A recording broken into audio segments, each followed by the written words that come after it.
Hello, and welcome to the Veteran Hands Network podcast. I'm a veteran and American Legion. I'm former Army Specialist Marshall Moss. And on this veteran podcast, we will discuss veteran struggles, challenges, accomplishments, and success, including health. So let's get started. I was in the foothills of Fenton this weekend with some of my brother Conrad veterans, and we had a real nice time. I went out to make sure that you all were doing the right thing, and I see that my veterans are all over the area. They're doing their part. They're covering their faces with masks. They have all kind of different variables, and that's a great thing. Even though you're in the rural area, I want you to know you still need to wear your mask. It's very important. Some of us have already gotten our COVID-19 shots, and some of us haven't. Those that have not, please continue to do your part. Keep yourself and your family members safe. All of our veterans, we are thankful for your service. All of our first responders, we're so thankful for you all, but continue to wear your masks. I see down in Fort Leonard Wood, you guys, active duty service, you're wearing your masks. And I'm so glad today that you're wearing yours. And if you have to double up when going out, it's okay to wear two masks. And if you're going to a party, you might want to put on a party mask just as well. But it's okay to double up. But I'm going to tell all of my veterans, please do your part to keep each other safe. And at this time, I have a very special guest to be with us today. It's none other than the Chief Infectious Disease Officer of VA Veteran Administration Hospital, and also he's an associate professor at WashU. I'd like to thank everyone for coming in and tuning in. Push the subscribe button because I have a lot of informative information. And if you are subscribed, you will be in tune. Here's our first guest, Dr. J. McDonald.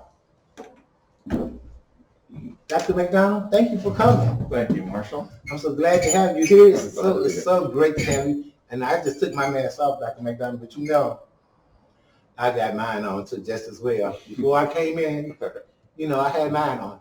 So I'm gonna take mine off too. Great, Dr. McDonald. Thank you for being here at the last minute. I didn't think, okay, get back, Dr. McDonald. Stop it. All right, let's get started. Dr. McDonald, thank you so much. As the Chief Infectious Disease Officer for the VA, some of our veterans are struggling to get their shots and what have you. Just let me let you take a run of the mill and inform our veterans. Sure. So right now, the VA in St. Louis actually has a pretty good supply of vaccine. We've been vaccinating veterans for, I would say, about the last 6 weeks. We started out vaccinating those who were over 75, and then those of us who take care of patients with COVID in the hospital. We've gotten through. A message has gone out, or should have gone out, to everyone who's 65 and older in the VA system that's within our St. Louis catchment area. Okay. And so at this point, we've sent the message out to all that group. We've vaccinated all of the right healthcare workers in our system, and we've actually vaccinated a fair number of people who fall into that category of having additional risk factors for COVID. And so we're starting to vaccinate people who are younger than 65 who have conditions that place them at risk. And I think, Marshall, I know you've got the phone number there to sign up for the COVID vaccine through the VA. Whether you've gotten a notification or not, if you're 65 or older, you should go ahead and call. You know how these things go with contact information for people. People move around. The VA sometimes doesn't have your info. If you're enrolled in VA care and you're older than 65, you can call this number. And I got the number. Let me give you the number. All of my veterans that may need to get in touch with the VA concerning the COVID-19 vaccine, the number to call is 314-289-7039. I'm going to say that again, just in case some of my veterans are kind of slow like me. The number is 314-289-7039. Yes, Dr. McDonald, it's so important. And the Grand Hall was filled with so many veterans from all over concerning the vaccine, and some was questioning about getting the vaccine. And I understand some of our blacks, they're very concerned, with the Tuskegee thing. They're just so leery about taking the vaccine. So, I'm trying to let them know, I got mine and I ain't clucking. You got yours and you ain't clucking. Yeah. You ain't going to cluck either. But it's imperative that we all get vaccinated for the COVID-19. Am I right or wrong?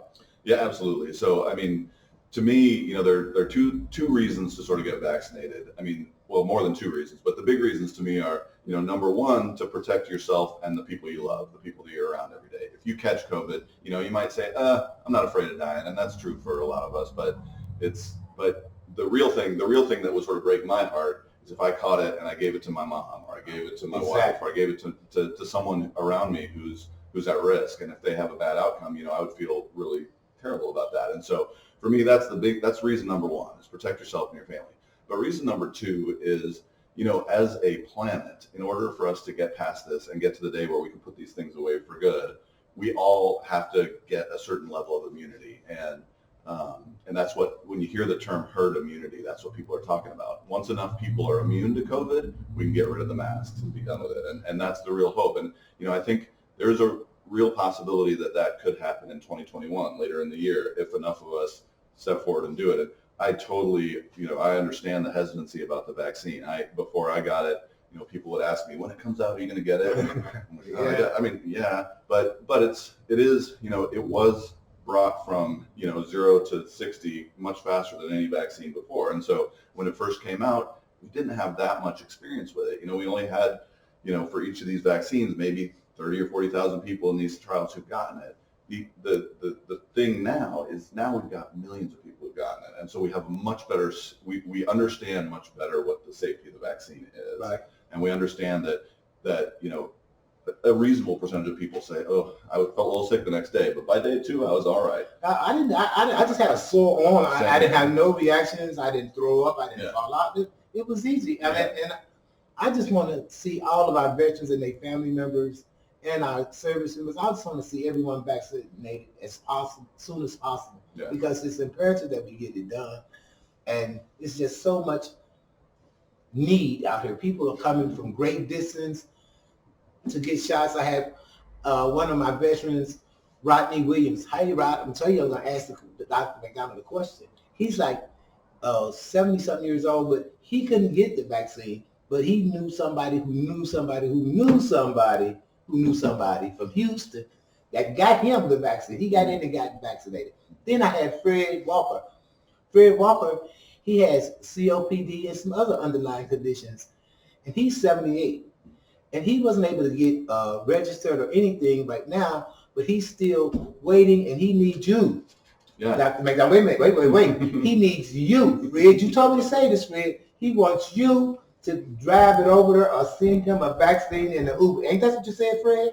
He wants you to do that. So we got to get all our veterans in there, and let's get them vaccinated. Veterans, we want to thank you all for your service, your active duty members as well. Dr. McDonald, I don't want to keep you any longer. I know you have so many things to do, so much work to be done. But all my veterans, if you have any questions and concerns, please call this number, area code 314-289-7039. Also, if you're going to be going into any other Veterans Administration hospitals, not only here in St. Louis, but abroad, throughout the United States, they're still asking you to come early, 15 minutes prior to your appointment, where you'll be screened and you can be seen. Please stay safe, COVID-free, and max up, Dr. McDonald. Thank you. I'll be right back. Thank you, Dr. McDonald. All right. Goodbye for now. I'll be right back. Okay, and now it's time for me to take a drink of my favorite Coke.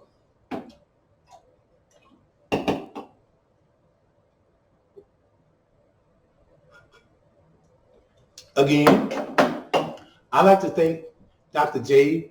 McDonald from the VA Veteran Administration Hospital for being our first guest here on the Veteran Hands Network podcast.